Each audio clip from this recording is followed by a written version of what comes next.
I watched Rampage. It was more of the same, as far as being a completely missable show. Darby Allin looked like he may have lost a fingernail in his match with Cole Carter. He has challenged Samoa Joe to a TNT Championship match for Dynamite this Wednesday. He says he's not leaving without getting his belt back. Joe against Darby, that's a great match. I'm looking forward to that. And the inevitable suicide dive, where Joe sidesteps Darby as Darby crashes into the guardrail. I'd be very disappointed if we don't get that spot. Joe against Darby is great. Joe defending his Ring of Honor television title at Final Battle against Juice Robinson is just another one of these random Tony Khan matches. Robinson has officially signed with AEW. His first act as an official member of the roster was to challenge Joe for the television title. Joe took the TNT title from Wardlow without pinning him. Maybe Wardlow returns the favor and he costs Joe the TV title, which clears the way for him to focus on defending the TNT title. The only other time that we've seen Juice Robinson on TV was against Jon Moxley, the AEW World Champion, and he lost.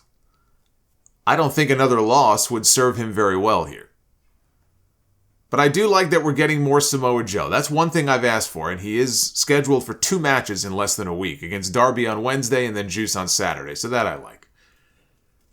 There was a quick backstage segment with Shane Taylor, the former Ring of Honor television champion, interrupting a Keith Lee interview. Lee and Taylor were a tag team for years. On the independent scene, they were a tag team in Ring of Honor before Lee signed with Evolve. How many people know that, though? How many people watched this and thought, what's the history with these? Who is this guy? And what's the history with these two? Suddenly, there's Shane Taylor, who's never appeared on an AEW show before, challenging Keith Lee to a tag team match at Final Battle with Shane Taylor and J.D. Griffey, who's never wrestled for Ring of Honor, let alone AEW outside of a few appearances on Dark. Against Keith Lee and a partner of his choosing, Swerve Strickland walked up behind Lee with a smirk, an evil smirk on his face. So this is all in furtherance of the story with Lee and Swerve. They're digging into a part of Keith Lee's past, I guess.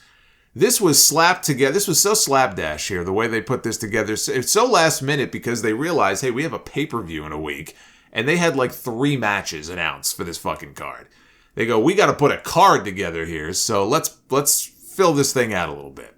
Griffey being thrown in there is totally random, but I guess they felt Taylor he needed a partner as an excuse to get Swerve and Lee together as partners, because the story is about Keith Lee and Swerve Strickland. It's not really about Shane Taylor. It's about Lee and it's about Swerve. And if they're going to be reluctant partners, then they had to find somebody, I guess, to put in there with Shane Taylor, so we end up with J.D. Griffey. Maybe it's Swerve, playing mind games with Keith Lee. But this was it was slapped together so suddenly. Tony Khan expects everybody to just hit the Google machine and find out the rest if they don't already know. Jeff Jarrett and Jay Lethal, they're a thing now. They got a win over Private Party, so we may be getting future AEW Tag Team Champion Jeff Jarrett, everybody. The Acclaimed called out their next challengers for the AEW Tag Team titles, which will be FTR. We are getting that match on Wednesday for the championship. So who interferes? Is it the Gun Boys? Is it Jarrett and Lethal? Maybe both? I don't see a clean finish to this one. We also have a Ring of Honor pay-per-view this Saturday, and the Ring of Honor Tag Team Champions are not on the show as of this moment. That could change come Wednesday, though. I'll tell you one thing I am liking. I'm liking this new attitude from Athena. And the way that she just beats the crap out of her opponents. She is challenging Mercedes Martinez at Final Battle for the Ring of Honor Women's title. So that's the Ring of Honor Women's title. Next Friday on Rampage, Hikaru Shida is defending her Regina D-Wave championship against the...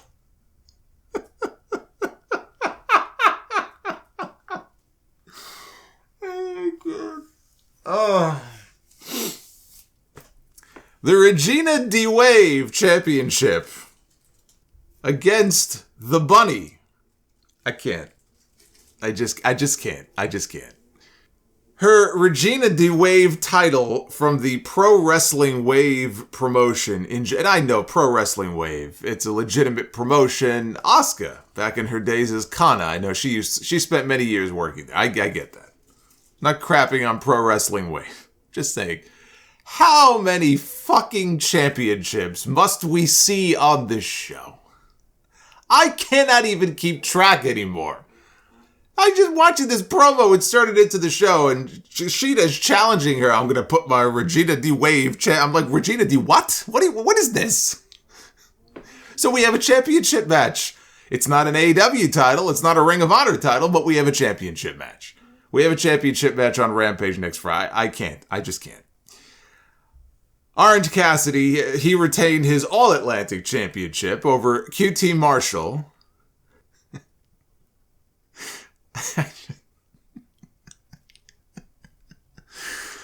I just can't get over that. Oh, I'm crying here. If only you could see. He retained his All-Atlantic title over QT Marshall in a lumberjack match. That didn't matter. I mean, who cares about it? QT Marshall, who cares? What mattered was what happened after the match. When the House of Black showed up and they laid waste to all of the lumberjacks. And after the show was over, AEW posted footage online. The attack continued. And Malachi Black noticed Brandon Cutler was filming the action on his Cutler cam. So Brody King put him through a table, which is the only appropriate response when you see Brandon Cutler. And Malachi told Cutler that he had no problem with him, only the people that he associates himself with. I really hope they're not building up the House of Black right now just to feed them to the Elite. After the Elite win back the Trio's titles from the Death Triangle, which they will. I hope they have more in mind for them than just feeding them to the Elite and moving on. Ring of Honor Final Battle is this Saturday, 4 p.m. Eastern start time, so it will not conflict with the NXT Deadline show at 8 p.m. And then there's a UFC pay-per-view at 10 p.m. I'm going to be out that day, so I'll cover whatever key stuff there is to cover. I'll cover it on 786 next Sunday, because I'm not going to be around on Saturday. But I look at this card, and I'm predicting a clean sweep of new champions. Fuck it. Change them all. Change them all. I think Wardlow costs Joe the TV title. Juice Robinson will be the new television champion. I would like to see Athena take the women's title from Mercedes Martinez. So I think Athena wins. I think Wheeler Yuta takes the pure title from Daniel Garcia. And I think that Claudio wins the Ring of Honor World Championship back from Chris Jericho. The stipulation is that if Claudio loses, he has to join the Jericho Appreciation Society. I don't want to see that. The feud with the Jericho Appreciation Society and the Blackpool Combat Club has now stretched into its 7th month. 7 months of this. The key word in Final Battle is final. This should be the end of it, with Claudio getting the happy moment to close out the show and getting redemption for how Jericho took the title from him back at Grand Slam. Dustin Rhodes announced Saturday that 2023 is going to be his last year inside the wrestling ring. He made the announcement at Saturday's Blizzard Brawl event for Great Lakes Championship Wrestling. He is going to be 54 years old next year, and he can still go at a high level. And you look at the body of his career, he has had a hell of a career as far as longevity goes. You know, he debuted back in 1988 from The Natural, Dustin Rhodes, to Goldust in WWE. There was a second run as Goldust that saw him have that very entertaining run as a tag team with Booker T. And then a third run, a decade after that, when he was tagging with his brother against The Shield. That Battleground match in 2013 against Roman Reigns and Seth Rollins is one of my favorite things. All the way through to his Double or Nothing match with Cody 3 years ago, which I had the pleasure of being in the third row live to see. It was a hell of a match. And it is still one of the top 3 matches, I believe, in AEW history. He's a Hall of Famer for sure, and will certainly be in there one day.